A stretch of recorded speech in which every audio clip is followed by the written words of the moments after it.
What's up, YouTube? Today, we're going to try and put some motor mounts in the Jeep.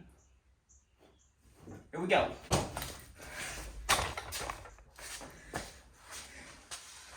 Alright, so today, we're working on the Jeep. This thing, you've heard, maybe if you've seen some previous videos, you've heard a little background about this thing. This is my favorite vehicle of the fleet. Alright, what we have here is a small block Chevy that I assembled on my kitchen table that may or may not throw out on startup.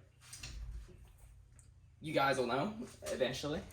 Today we're gonna try and slap some motor mounts in this thing. I just totally skipped everything about the backstory because I don't feel like talking about it right now.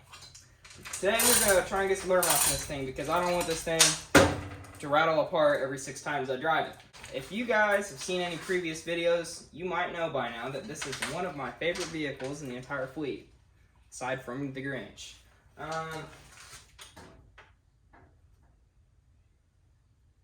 see what I see? I know you do. Them horrible mock-up motor mounts. Yep. Yeah, we are gonna fix those today. I put these in here for mock-up. I was actually gonna try and use them, and then I decided that they were basically a solid mount, and I don't want to have to tighten every nut and bolt in this thing every freaking 3 months. So what we're gonna do is, I have a set of OEM Chevrolet motor mounts. We're gonna try and fabricate those in there. You guys are gonna get to see that. So this is probably gonna be awful. I have no raw materials to work with, no bar stock, no round stock, nothing like that. So I don't know how we're gonna do this, but we're gonna try. We'll get as far as we can anyway. I haven't uploaded in a while, so that is why I am here. My hair, my eyes. Yeah, my luscious hair. Let's get after it. Alright, so this is where we're gonna start. We got hoist hooked up. We're just gonna start. Hold it. Looks like chain knot.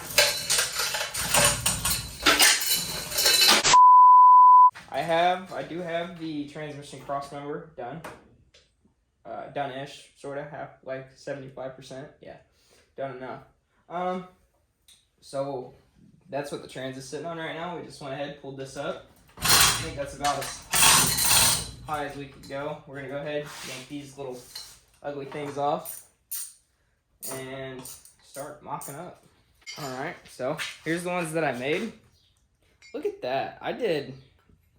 I eyeballed these, like eyeball, and I mean these things are pretty dang exact. Well, no, not quite. I lied, but still grab the new ones. Here they are, fresh off the press. Okay, we're gonna mount these bad boys on there. Alright, so first step, I don't remember which side was which. I don't think that the motor side matters, but I believe that these do. Maybe in the truck. I don't know. I don't know what I'm doing here, guys. I'm just trying to piece stuff together. So, I do know we need to add these. That's going to be a passenger. These are like spacers, I guess. I know I need them. I forgot to put them in when I put the big block in my truck, and I regretted it because I had to take it back apart. So, let's get at it. Alright, well, I guess I'm just going to start by bolting these on the block. I think you guys can see me a little better now. Let's go. I lost the bolts. There they are. No, they're not. Right there. So, right away, we're already having a clearance problem. Alright, so I got this one on. I decided we are not using the spacer doohickey things. They look ugly, and no. So we got this one.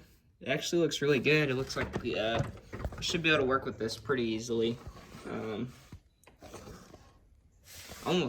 It's almost a factory mount, actually, surprisingly enough.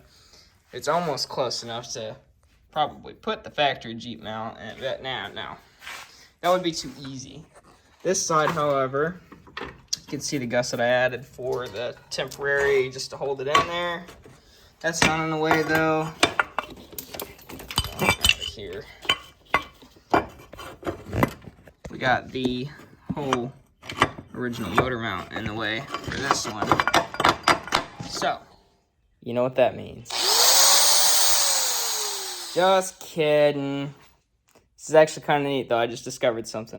This whole mount here actually unbolts off of the frame. So you can see there. There's two there, one there. I'm going to assume there's probably another one back there. Looks like this whole thing just comes off the frame, though. This side looks... It's got these two that go through. And they're for the track bar. So, yeah. We're going to leave that one. We're going to take that one off, though. I think we can build off of that one. That one, though, we're going to take off, get out of the way. So, just like that, we have a clean frame rail to work off of. I wouldn't say clean, but she's smooth. All right, and just like that, we have two GM motor mounts bolted onto the block. Now, this is where the fun happens. We got to figure out how to make these work in there. So, I'm going to set this in here. I'm going to put the bolt through it. We're going to take some eyeball measurements and see how much material we need, and if there's anything, you know, that we can cut out of this thing to reuse here.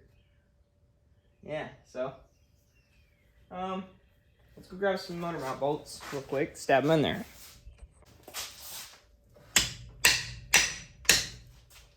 There's one. And I'm not going to be able to put that side on. So, we got one side to go off of for right now, which honestly we should probably build one side and then make the other side work off of it. That would be, I don't know. I don't know if that's the right thing to do or not, guys. So, yeah, we're eyeballing this whole engine. We're eyeballing this whole entire swap. The camera's not even on, is it? Yeah, it is. It is on, so I'm not crazy. But, what are we going to do now? Brainstorm. Should probably go grab my oil pan and check our clearance.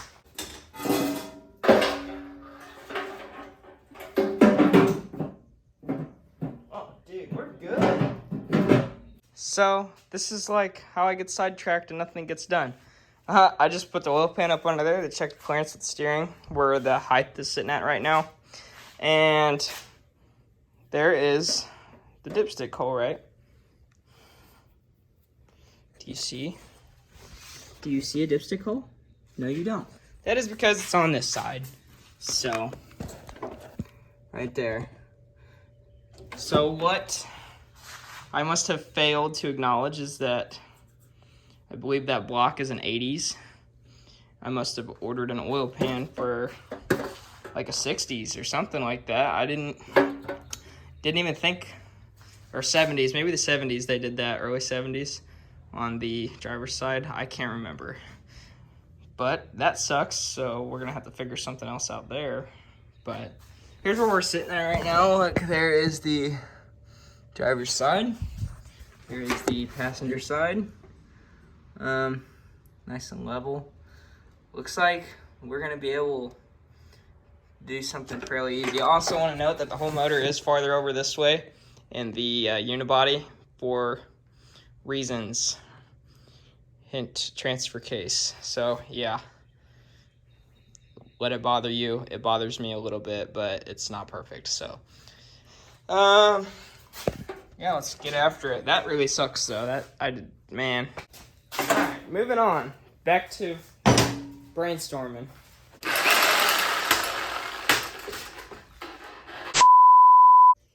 this out of the way. This OEM motor. This is also a brace gusset deal for the track bar. That's what it's called, for the track bar.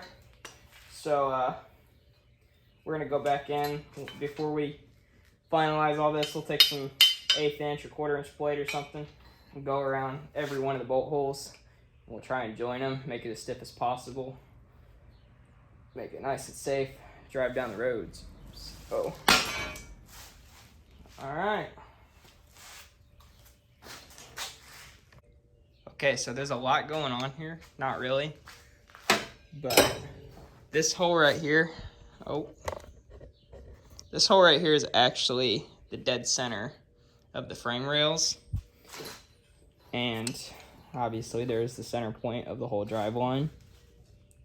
You can see there I got the trans kicked back, so that's why this is gonna sit in here like this. About there, roughly. So we might try and kick it all over a little bit more. You can see the frame rails now. We have some very nice clean areas to work off of. We got to keep in mind we need this section of the frame here looks straight along with that side, square with the block anyway. So I want to try and figure out or get as straight as I can out here, out to here, make a little gusset maybe to make that strong, and then maybe get some square tubing. It's probably going to push this over a little ways like this, or even maybe just drill it and tap, put these 2 top bolts in, and then on the bottom we might be able to make a nice long gusset off here. Be nice and strong. Maybe kick off of that, gusset it there, drill and tap that. So we're probably just going to drill and tap whatever steel we use to bolt the motor mounts to, because I would like to weld the perches into the frame to the point that I can bolt these to it, and if I ever need to pull the engine or anything like that, I can just pull that. Same on this side, pull the motor out. Not only that, but it also makes it easier to get replacements. Say if these ever got wore out or broken for some reason, I'd be able to just buy an OEM small block Chevy motor mount.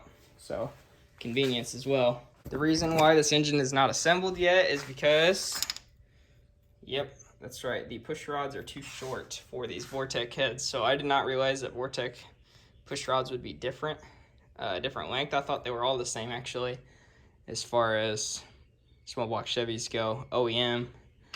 So yeah, we're gonna have to get some Vortec push rods. I do have a set of crane cam roller rockers that I may be able to use.